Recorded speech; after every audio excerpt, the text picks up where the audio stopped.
No matter how you play Magic the Gathering, you probably have a deck.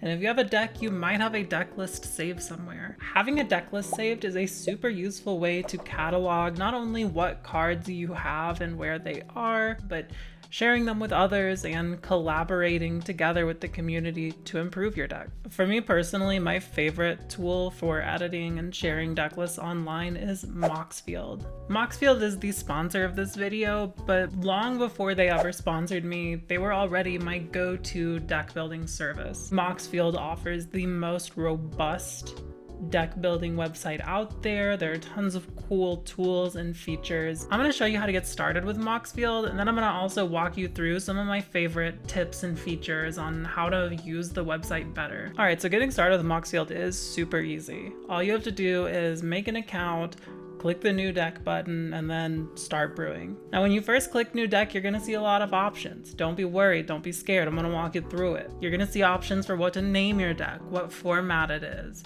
If it's a commander deck, you're gonna have an option to put in your commander right there. These are helpful settings because setting the format and your commander and all that stuff is going to dictate the legality for your deck. So for instance, if you make a standard deck, it's not gonna let you accidentally add legacy cards. If you make a commander deck and tell it your commander, it's not gonna accidentally let you put in cards that are banned in Commander or that aren't in your commander's color identity. Once you've got your new deck set up, you can start adding cards to it. This is really easy. Just go into the search bar, search for a card you want, and add it. You can even add multiples at once. If you want to add 4 lightning bolts, just type 4 lightning bolt and you'll get it. Keep adding cards till you've made a deck, and then you're done. You've done it. Congratulations. I'm so proud of you.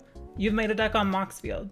So now that you've gotten this far, let's take a look at some of the most robust features that Moxfield has to offer. All right, the first thing that I want to talk about is the Playtest feature. To use this, all you have to do is click the little button at the top of your deck that says Playtest.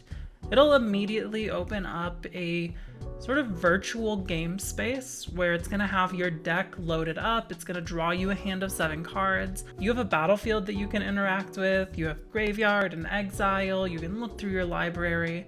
You have life totals. You can really simulate the gameplay experience immediately. I find this feature invaluable specifically when testing out mana bases. I love being able to load a deck up, play a few mock turns with it, and just quickly see if the mana feels awkward or not. The next feature I want to talk about is one that I think is grossly underutilized, even amongst more enfranchised players, and that is the custom tags feature. So to get started using this, all you have to do is enable the custom tags, and then when you click on any card, you'll have an option to add a tag to it. Once you do, you can type whatever you want. Once you've assigned tags to cards, you can group them by their custom tags. I get a ton of use out of this by tagging cards as kill spell, counter spell, draw spell.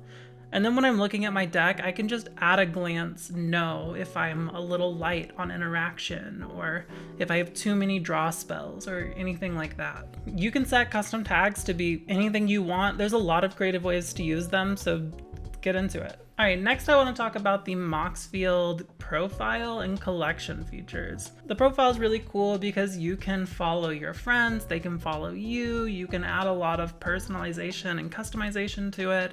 You can also choose which of your decks are shown on your profile, and you can put them in different categories and do all sorts of cool stuff with them. The collection feature is a really great way to keep track of what cards you actually physically own. And once you've put your collection into Moxfield, you'll instantly know when you brew a new deck which of the cards you already own, which ones you need to buy.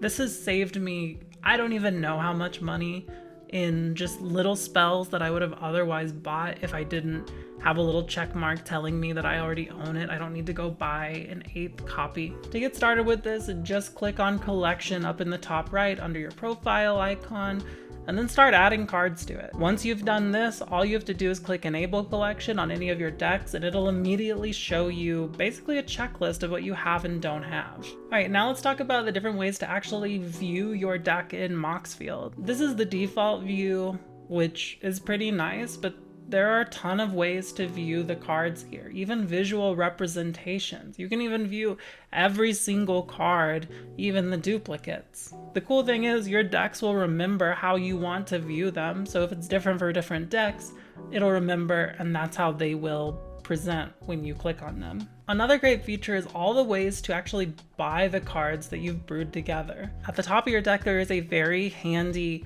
buy deck button next to the shopping cart. When you do it, it'll have some choices there for which vendor you want to go through, if you want to skip cards already in your collection, if you care about which printing you get, all sorts of great features. And then you just confirm those settings and it'll send you to your vendor of choice, be it, TCG Player, Card Kingdom, whatever, and it'll build out the list and build you a cart. It's super easy and efficient. The export features in Moxfield are also incredibly robust, with options to export to Magic the Gathering Arena, Magic the Gathering Online. You can even download your deck as a text file for Magic the Gathering Online. There's also a get deck registration feature, which I use all the time for Magic tournaments. So that way I don't have to go to the tournament and actually write down every single card in my deck. I can just click this button. It makes a beautiful little document for me. I print it out and I'm done. It's so easy and it saves me so much time at competitive events. Now, while you're exporting your deck and getting things ready, it's a great time to take stock of what tokens your deck produces. Luckily, Moxfield takes care of this as well. All you have to do is scroll down and it shows you what tokens your deck uses. Every time you add a card and that card can produce a token of any variety, Moxfield automatically adds that to your token list. This has saved me many times when getting ready for tournaments, because I will have forgotten about some weird thing like Soken'Zan, which makes little spirit tokens, and I won't have those with me, but then I'll look at Moxfield, see that they're there, and remember to put them in my deck box. For our final Moxfield feature, I want to talk about what I think is maybe the most powerful tool of them all, and that is the search bar. Now, if you don't know, the Moxfield search bar uses Scryfall to search, so all of the search functionality that you have in Scryfall, you also have in Moxfield, and that is a ton of search functionality. I could do a whole separate video on Scryfall, which let me know in the comments if that's something you would like to see. But basically, if you want to search by specific sets, mana values, colors, really anything you can think of. You can even tag certain types of art or artists or really anything. It is extremely robust and powerful, and I love that this is available within Moxfield as well. But in addition to the powerful Scryfall search features, there's also some stuff just built into Moxfield that makes the brewing process a lot easier. As I mentioned earlier, you can add specific quantities of cards by just typing the number that you want before the card name.